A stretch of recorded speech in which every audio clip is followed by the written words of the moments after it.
We are 3 months in to our third trip with our children, and at this point we have developed a list of our top 8, not 10, our top 8 recommendations for enjoying your long-term travel with your children or even without. Tip number 1, flexibility. Avoid needing routines in your life because when you're traveling, they're going to have to go out the door anyway. So be okay, and have your children be okay, with starting your day early sometime, starting it later. Meals not always being at the exact same time every day. And for the parents, let go of always needing to know what's going to happen next. Tip number 2 comes down to planning. I tend to do most of the planning for our travel in terms of having a general sense of where we're going to be and when. One thing that's really helpful is to stay put in a place for longer. It's very tempting when you're planning to want to zip around from place to place, and you have to avoid that urge. It's definitely better for any number of reasons to spend a longer time in fewer places as opposed to seeing everything or trying to see everything. You'll drive yourself bonkers. Number 3, get out into the countryside. Cities are wonderful. There's museums, there's a mass amount of culture packed into a small area, but they can be very overwhelming and very stressful. Some of our best times were actually spent out in the countryside, whether it was in a small unknown town where we were actually making friendships or watching things like the sheep driven home by their owners in the evening with their bells kind of clanging. Tip number 4, learn the language, but maybe not too much of it.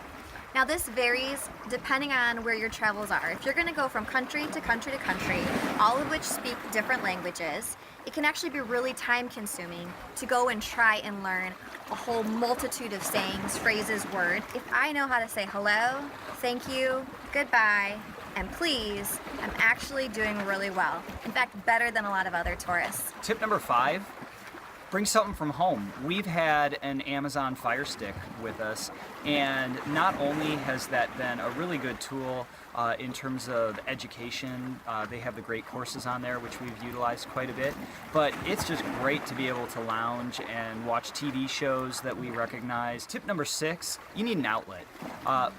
Lindsay is working on this travel blog, which takes up a lot of her time and energy, and I am doing a lot of writing and some trading, and so between all of those activities, we're not just simply going from place to place looking at churches and castles and things like that. We settle in and we have a pretty typical routine, especially because we homeschool our kids also, and that's good. That's made our trip more enjoyable, not less enjoyable. Tip number 7, be yourself and have courage. Just get out there. You traveled halfway around the world to get to this place. Don't be a wuss once you're there. People are going to be very friendly to you. They're going to help you. Case in point, Paris. People talk about how rude Parisians are. So not true. People in Paris were great in terms of helping us around and all that. So there's a lot of stigma out there for different cultures, for different groups. And you know what? So what if people are rude to you? Just get out there and make every day as good as it can be. So get away from the preconceived notions of exactly how everything is going to play out, and I think if you allow it to just exist and be on its own, it's going to be so much more fun than you ever thought it could or would be. Just laugh at it. Laugh at yourself, laugh at the people, laugh at the experiences. Sit back and enjoy. Drink a bottle of wine at the end of the day. You'll need one. Yeah.